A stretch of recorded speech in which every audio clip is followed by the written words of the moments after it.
Jagged. The cost of freedom is in truth the willingness to get rid of that which is causing your bondage, which is you. There is absolutely nothing standing between you and God but you. There is nothing ever binding you, ever, except you. Therefore, the only solution is to get rid of you as you know yourself, the you who you've been living for. When you want to be free, when you want to not live a life that feels the anxieties and pressures and woes that people live in their lives, but instead awake in the morning with a song in your heart and complete carefreeness in your mind, the only way you will achieve that state and go through every day that way and enjoy your life is to free yourself from the part of you that is creating melodrama. The question is, what is melodrama in truth? Anything you are doing inside of yourself other than appreciating, enjoying, experiencing life is melodrama. Life unfolds. It has always unfolded. It will always unfold. You are honored and blessed to watch it. That's all. Everything else is melodrama. It is so easy to just watch life unfold. You just watch it unfold. In fact, if you can even tune into that for a moment to realize that's all you're doing. You're watching the sun come up, you're watching the sun go down, you're watching the weather change, you're watching people grow, and you're watching birth, you're watching death, you're watching the cycles of life. You're watching life unfold. That's what you're doing. And then if you examine, why is that hard? Doesn't sound hard. I am literally just watching life unfold, but it is hard. Why is it hard? So it's like if you're sitting there watching a stream flow by, and I say to you, be Siddhartha. Sit at the stream and watch the stream go by. You say to me, that's hard. Why is it hard? Why would it be hard? Why are you having trouble sitting at the stream and watching the stream go by? I didn't say change its direction. I didn't say count the molecules. I didn't say anything. I said sit at the stream and watch the stream go by. But if I come back, you're going to tell me it's hard. Why? Why? And what you'll see if you look at it is because I'd rather be skiing. You have a bumper sticker. I'd rather be parasailing. I'd rather be kickboxing. I'd rather be getting married. You name it, I'd rather be doing it than sitting here watching a stupid stream. In other words, that's not what I had in mind. Sit here and watch the stream. I have other things that I want to do, that I need to do, that I care to do, that I want to happen. Why? Why do you? This is called honest truth. Why is there anything better than sitting and watching the stream flow by? Now something inside of you turns angry and frustrated to even have a conversation like that. You're not supposed to have to talk about that. But I want to. Why is there something better? Something else to do? Something you'd rather do? Why would you rather get married than sit there and watch the stream go by? Why would you rather go to Europe and see the ancient ruins? And why? Why is there anything you would rather do than watch life go by, than watch the stream flow by? You have to search deeply inside yourself to see where your anger and frustration is coming from to have to answer a question like that. And what you will see if you do, since in truth, there is of course no difference between doing anything. You're sitting on a planet, spinning in the middle of nowheres. It's been doing it for billions and billions and billions of days, and it's nothing. It's nothing. There's nothing you're doing that makes any difference to the Pluto or to Andromeda or to the farthest stars or anything. Go on. Go to Andromeda Galaxy and then go find one star in the middle and find a planet around it. And give some thought to this other stupid planet sitting around in the middle of the Milky Way galaxy with one stupid star in the middle of nowhere. There's nothing you're doing that makes any difference. So if you're sitting here watching clouds go, if you're watching stream go by, if you're watching people go by, it doesn't matter. But something inside doesn't want to look at it that way. What is that? Why? And so you look deep. Why would you rather doing something instead of watching the stream go by? And you realize you think there's something to get. You think it's not true that getting married is the same as watching the stream go by. You think it's not true that watching life, and it brings marriage or it brings divorce, it brings sickness, it brings health, it brings wealth, it brings poverty. These are not the same. These are different. These are very different things. No, they're not. They are life going by, and there are different flavors of ice cream. Ice cream is ice cream. What do I care if it's vanilla or chocolate? It's just ice cream. That's what's going on. There's ice cream going by. There's relationships going by. There's money going by. There's all kinds of things that go by in life. And sometimes they're up and sometimes they're down and sometimes they're yours and sometimes they're somebody else's. Haven't you noticed? It's been like that forever. That's what it does. And sometimes the stream bubbles a little bit and sometimes it's quiet and it just does lots of different things. And there is no difference, none, of what that stream is doing when you're watching it. And there is no difference, none, of what life is doing when you're sitting here watching it. None. But yet that is not our experience as human beings. There seems to be a big difference. Why? Why? Because we think there's something to get. That's why. We think that there's something to get from marriage that you don't get from divorce. They think there's something to get from health that you don't get from sickness. We think there's something to get from wealth that you don't get from poverty. We think there's something to get from being around people who like you versus being around people that hate you. So the fact that it sounds logical, don't allow it to be logical. Logic is of mind. You can't rest on that. It won't take you anywhere. It has to be deeper than that. You're sitting on a planet, spinning in the middle of nowheres, and you're watching the planet unfold. Why is that so difficult? What difference does it make? Look at what you see right now. How many people see their little shtick? Billions. Right now. How many have seen these moments come and go? Everybody. Trillions and zillions of moments come and fly by, don't they? The difficulty is that you think there's something to get. Now you go deeper, you say, why do you think there's something to get? Why? And the answer is very, very simple and very deep. Because there's something missing. If you don't have something missing, you don't think there's something to get.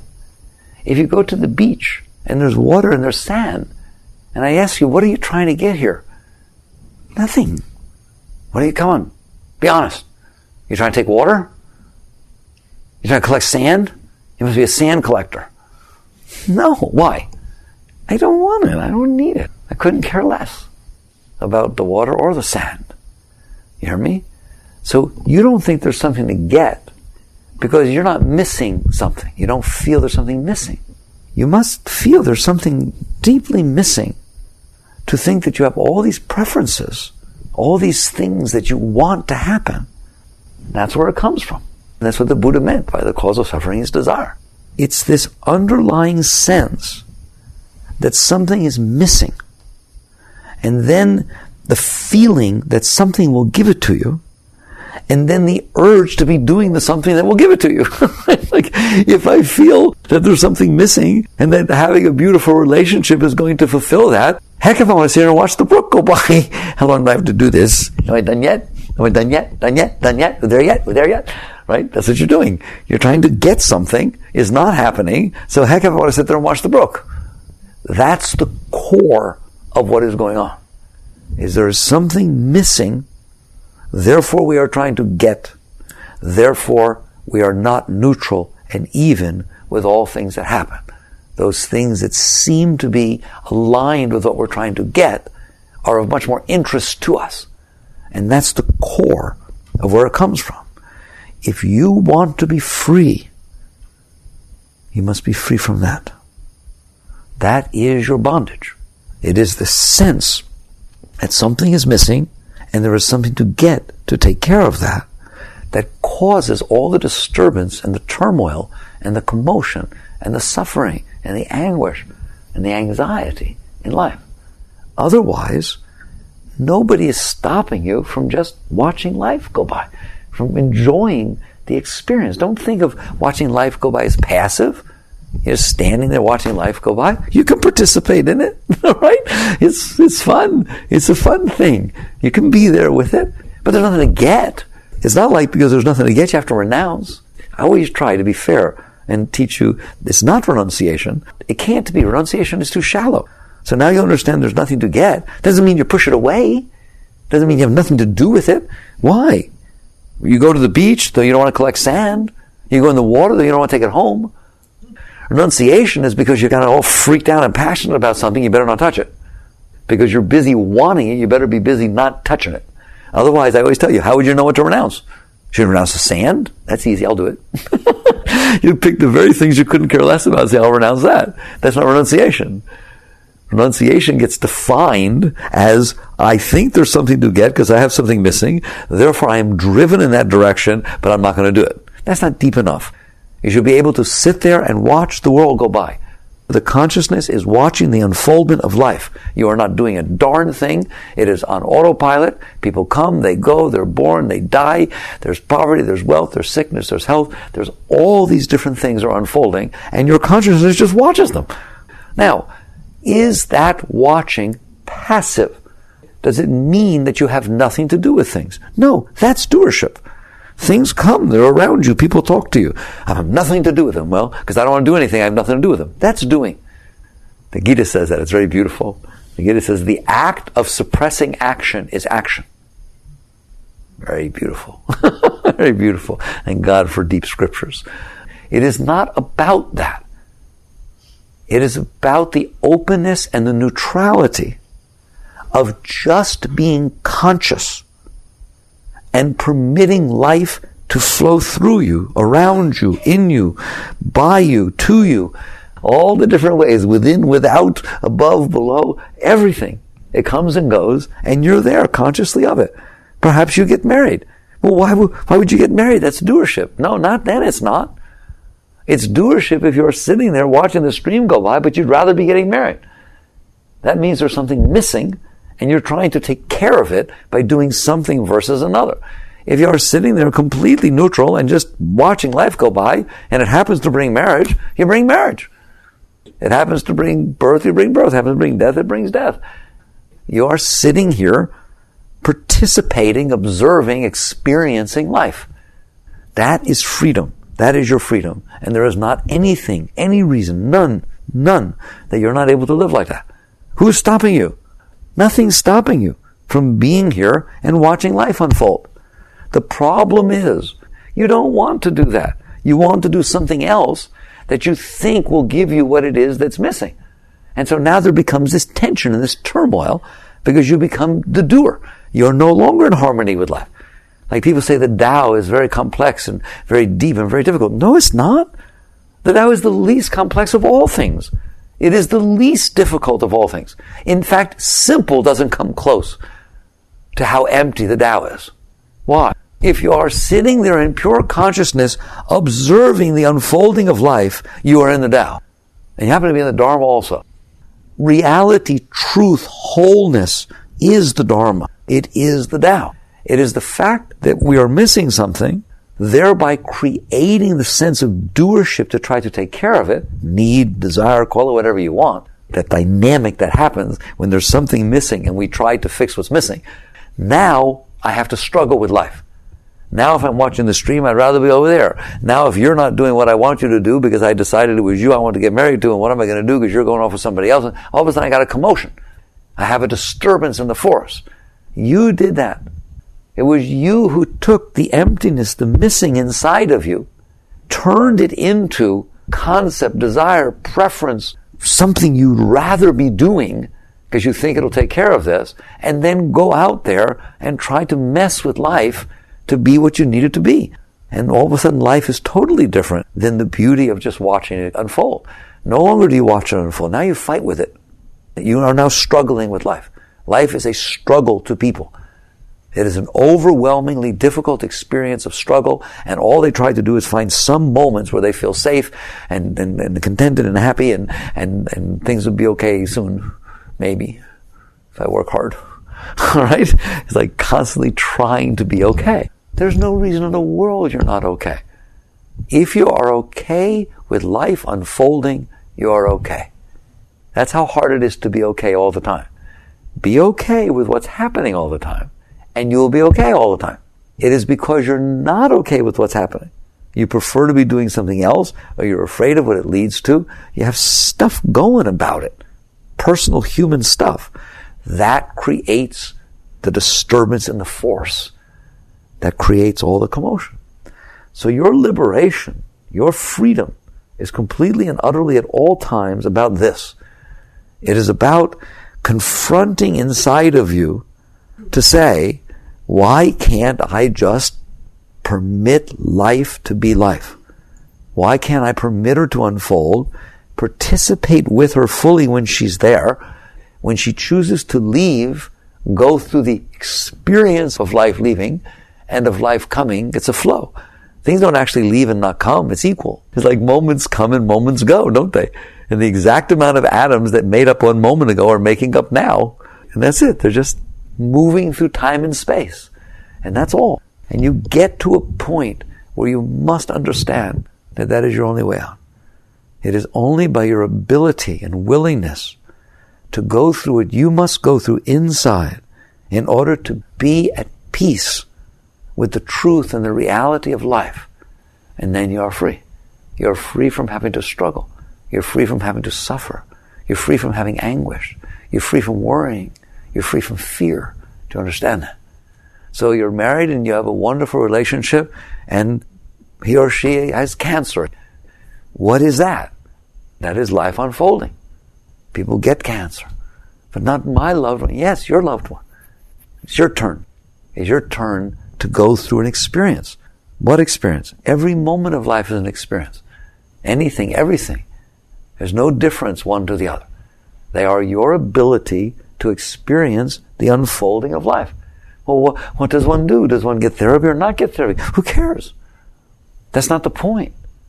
Neither therapy nor non-therapy are in the Tao. What is in the Tao is what I'm talking about. You are at peace with the unfolding of life. You're at peace with however life is unfolding. It is permitted to do so. In a sense, you give it your permission. Okay, I understand people get sick and now my loved one is sick. I understand people must struggle through the decision of therapy or non-therapy. Now, I get to experience that struggle. All of it's honorable. Every single thing that is happening in life is the same as every other thing that's happening in life. There is no molecule in that water flowing by you that is different than any other molecule. You are watching the stream flow by. It has been there for a long time, and your consciousness is experiencing it. You are watching the unfolding of life. Every experience is worth having. There is no experience that is better than another experience. They're all life's experiences. And you're open to this, and then you say to life, you choose what experiences. There are so many, I wouldn't know what to pick. You give me the presence of the moment. And so the experiences unfold. Some of them make you feel one way, some of them make you feel another way. They're all different vibrations. They're just intoxicatingly wonderful. If you are free. If you are free, if you're looking at all things that way. It's so deep. There is nothing that is a problem. Because there is no experience that's not worth having. And all that can happen is your next experience. And all of them are the same. Do you understand that? It doesn't feel that way. I told you why it doesn't feel that way. There is something missing inside, and you think there's something to get that will make it better. So you don't think all experiences are worth having. The experiences that make it better are worth having, and the experiences that make it worse are not worth having. All right? And that's where you get lost. You ever hear the term duality? There. A moment ago, I talked about non-duality. That was the non-dualistic teachings. That all of it is the same. It all is just the water flowing through you. What's the difference? It's all weather. Windy, sunny, rainy. What's the difference? It's weather. That's what this is. It's the different vibrations of life that are passing through you that you have the honor of seeing. That's the non-dualist teaching. That's the transcendental truth. That's all the great teachings. That's where they came from. The other is to sit there and say, I am missing something. I need to do something about this. I'm lacking. I'm missing. This is what I want to do about it. So your solution is the problem. This is what I want to do about it. The minute I have that, now all experiences are not worth having. This one is much better than that. And that one is sure as heck not worth having. They're all measured in relationship to what I think I need or want. Again, the Buddha said the cause of suffering is desire. Ends suffering and desires. This desire, this need, is what's causing all of this to happen. Now you can't let life unfold. You have to fight with her and struggle with her. So it's so beautiful to wake up and realize it's that simple. The very part of you inside that feels, how could I feel evenly about someone I love being sick or someone I love being healthy? How could I feel evenly about feeling that success will happen to me or failure will happen to me? How can I feel evenly knowing that she loves me and she hates me? Because the part of you that can't is the core of the problem. And that becomes your life. It becomes your growth. To sit there and look at that part, the part that's creating duality, that's separating what you like from what you dislike. Now you see where it comes from. There is no reason for these things. You can be at peace and permit life to unfold and have a full life. You'll have more than a full life. You experience deeply every moment of life. Now, something inside of you is saying, I don't want to do that. I don't want my wife to get sick. I don't want this to happen. I don't want that to happen. I don't want to lose all my money. I don't want that. I don't want to get fired. There's a lot of experience that I don't want to have. Okay? You have to look at that someday. That's not a game to feel that way. You can't go where you want to go if you cop out there. You have to look at that and say, what part of me is unable to even contemplate something happening, an experience happening that isn't what I want? And that's where your work is. How does one work at that level? Well, it's not like I would ever teach you, start thinking about the things that you're most afraid of and keep thinking about them until they don't bother you. That's not a healthy thing to do. You should not contemplate with your mind that which causes you to feel difficulty or problems. That's not a way to work through your stuff. It actually has the opposite effect. Because what it does is stimulate the samskaras and cause more damage. What you do is you make believe you're enlightened. Tomorrow when you wake up in the morning, you're going to be able to let all of life pass through evenly without any differentiation. Just whatever experiences unfold, whoever comes to you, whoever talks to you, whatever takes place, it's going to be the same. Is it going to be the same? Is it going to pass through and you're going to be there with the next moment and just be in the now and just be experiencing life? All right? That's a game you play with yourself when you wake in the morning. Then watch. Don't do, just watch. Watch when it doesn't happen that way. Watch when the first thing happens, the phone rings at 2 a.m. Ding! Oh, all of a sudden the heart's going like that, the mind's going, why? Well, who could be calling? Well, it could be wrong. It must be something wrong. So what? See, you're not going to be okay until it's okay that there be something wrong. You're not going to make there never be anything which you call wrong. You're not going to be able to make it so there are never phone calls. But what you can do is enjoy the experience should it take place, instead of being afraid of it. What can happen on the other side of that phone call? What can happen? Life. That's what can happen. Life can happen. The next event of life could happen. But I don't want to be surprised. I don't want to be surprised as to what happens. No, that's not okay. The truth of the matter is, all of life is a surprise. You know the slightest idea what's going to happen next. It could be a car accident. It could be this. It could be that. It could be a sickness. It could fall in love, meet somebody. You could find out millions of things that you were adopted and you didn't even know it. Or anything. You just don't have the slightest idea. And so basically, you sit there and you realize, okay, so I won't have a problem with the unknown. I won't have a problem with the unknown. So I don't know what's on the other side of the phone call. Let's go find out. There's this openness, this excitement, this enthusiasm, this openness to understand all that can happen is life. Nothing but life can happen. You start to work with yourself by letting yourself be clear, and then when things happen that disturb the peace, disturb your clarity, now it's not you doing it, it's life having brought this gift and showing you where your non-clarity is. You must work with that. You must be willing to use that situation to make it so that next time you're clearer. You embrace the opportunity to let life unfold even though it's disturbing you. How? You let go of your disturbance. You let go of your disturbance instead of pushing away life. If life is disturbing you, what your tendency to do is change it.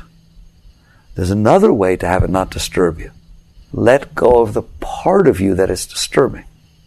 That's the essence of all of it right there. If what you do is push life away so that it doesn't disturb you, you'll be doing that forever. There's always something in there. And so you find yourself constantly trying to control life, control the situations around you so that they don't disturb you. A yogi welcomes disturbance. They welcome disturbance.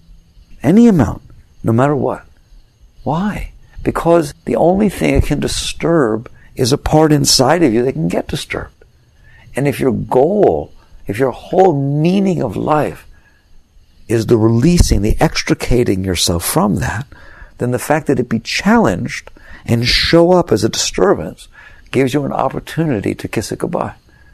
Gives you an opportunity to say, that part of me inside that can get disturbed, I don't want that inside. I don't want a part of me inside that can get disturbed.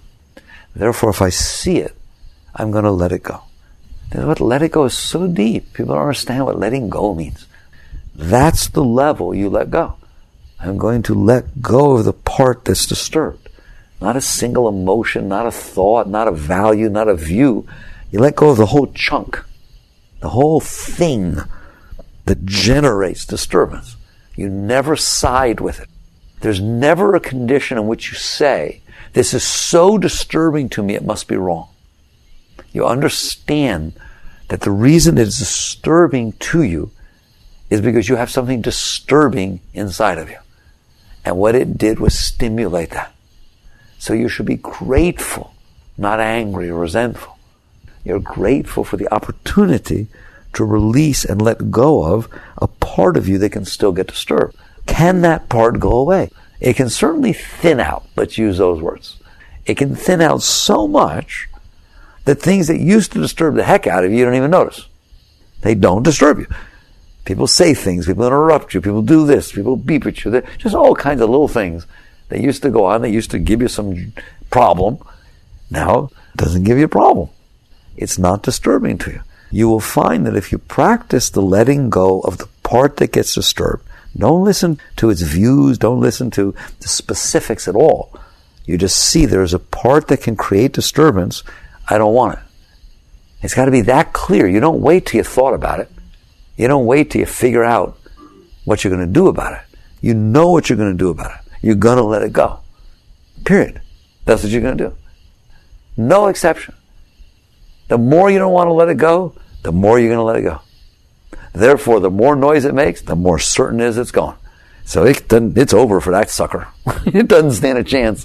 When you get to that point where you realize what it's all about is letting go deeper at another level of everything that comes up, the mind don't even bother talking no more. It knows you're not listening. It will shut up. It will go through the most amazing, deep growth, things that nobody else could tolerate or live with, and it won't say a single word. What you got to do is constantly come back to, is this life unfolding? You ask yourself, is this life unfolding? The answer is, of course it is. Is this what happened next in this unbelievable story of my life? Right? All these events that come by and flow by this particular soul's consciousness. Is this what happened next? This person did this person said that, this took place, that. Obviously the answer is yes. That's why you're there with it. This is what happened next. Then you ask, can I handle it? This is how you do it. There are certain questions you ask of yourself. Is this life unfolding? Yes. Can I handle it? What do you mean? Can I handle it? Can I handle that this life is unfolding? It's kind of a funny question because I don't know what option you have. Life is unfolding. That's what it is. So the question becomes, is this life unfolding? Yes. Is your checklist. Is this life unfolding? This was just causing me all this disturbance. Is this life unfolding? Yes. Can I handle it? Before you contemplate that, to give an honest answer, because I want a totally honest answer, this is how you're sure that you give a totally honest answer. No kidding around. When you ask the question, can I handle it? Say yes.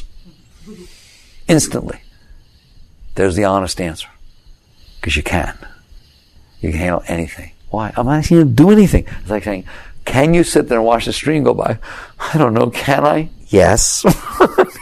Yes. Can you pick it up and drink the whole thing? No, that's another question. You can ask some questions, right? If it's 60 feet wide, can you jump over it? I'm not going to answer any of those things. Can you stand there and watch the thing flow by? Yes. Do you want to? That's another issue. And that's why I'm saying the yes has to be instantaneous. Because the truth is, yes. Yes, it is life unfolding, and yes, I can handle it. Then the question becomes, am I willing to? Do I want to? Some people say, I don't want to handle this. I understand the truth. I understand everything. I don't want to handle it. I'm sure I could if I wanted to. I don't want to. Okay? What does it mean to say no? I don't want to handle it. I guess it means the following. Here it is, life unfolding. It is hitting something inside of me that is causing disturbance. I'm going to keep that something inside of me, thereby I'm going to keep disturbance. And with all of the power of the disturbance invested in me, all that disturbed energy, I am going to change and stop reality. Period. I'm going to get out there and use this power to change this thing so that it's the way I need it to be. All right? Wait till you see what happens if you mess with that stuff. It's like amazing. But I just wanted to tell her not to do that right now. Yeah. Little did you know that she was at the end of her line, and all she needed was that one word, and the bags were packed, and she was waiting. No, I'm sorry. I'll change. There you go again. You're always better off letting go. You're always better off letting go. Because what will unfold when you let go is life untouched by you. And that's the beauty of it. That's why the Buddhists talk about the void, the emptiness. Very deep. It is devoid of you. So, under all circumstances, you let go. You let go of the part that is creating disturbance. And you say, this is life unfolding, and I'm honored to see it. Sometimes it could happen that it creates a lot of disturbance. It just creates a lot of disturbance. More than what you bargained for. How about I put it that way? More than the fun part of, okay, I'll do that. Kind of like, I don't want to do that anymore. Excuse me, teacher. I don't want to do that anymore. There was enough of that. Okay, that was fun for 5 minutes. But I want her back now. Right? It's very beautiful. It's very beautiful. What has happened now is the unfolding of life didn't make it through you. It hit deeper things inside that it couldn't get past because you were blocking. And so now you have to decide. What are you going to do? And the decision's always the same. I guess I'll have to let go at a deeper level because I want life to make it through me. I want it to make it through me. I've collected too much of life so far. That's why it's such a mess. I don't want to interfere with a single energy anymore, ever, that is unfolding. And I want to let go of whatever's inside of me. And now you went to another level. You went to the next level, which is there's not a limit to how much you will let go of. Ultimately, you have to let go of the universe's worth. Because that's what's actually trying to pass through you every moment, is the whole universe. You understand that? You just limit it to your little part, right? And that's your universal expansive consciousness. And you keep letting go. You just keep letting the problems that you experience inside become the roadmap to your way out. Then they're not problems, they're solutions. They're showing you the way of letting go deeper. Letting go deeper. Don't get into it. Don't become dark. Just be willing to let go of the place from which your disturbances come. If you keep doing that relentlessly, constantly, unalterably, you will become free. You ultimately become free. Ultimately, you sit in a place where there are no needs anymore. Why are there no needs? There are no needs because you're being fed from behind. You're being fed by the flow of the Shakti, of the light. And she creates such a beautiful flow that the world has no interest to you. It's lost its salt. Still life unfolds, still you participate. But you're not there, there's nothing going with it. And this is your work. This is what you have to decide. Are you willing to say, this is life unfolding, and I can handle it, and I want to handle it. And you handle it by giving it the room inside of you to make it through. And if there is something that it's hitting, you're grateful for the opportunity to let that go. In the big times when a lot is happening, or it's overwhelming, or they're really strong things, it's not like you have to stay centered, that you have to stay in charge.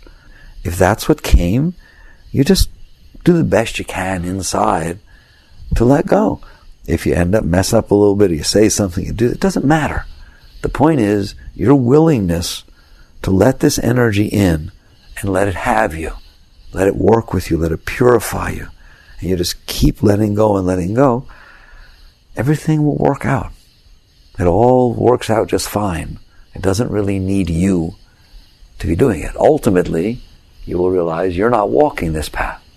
This path is carrying you. So it is carrying you, and as long as you're willing to let it, nothing can go wrong. It just keeps unfolding. So this is the depth of how to free yourself. And you can free yourself. How to free yourself through every single moment of your life. Jagrata.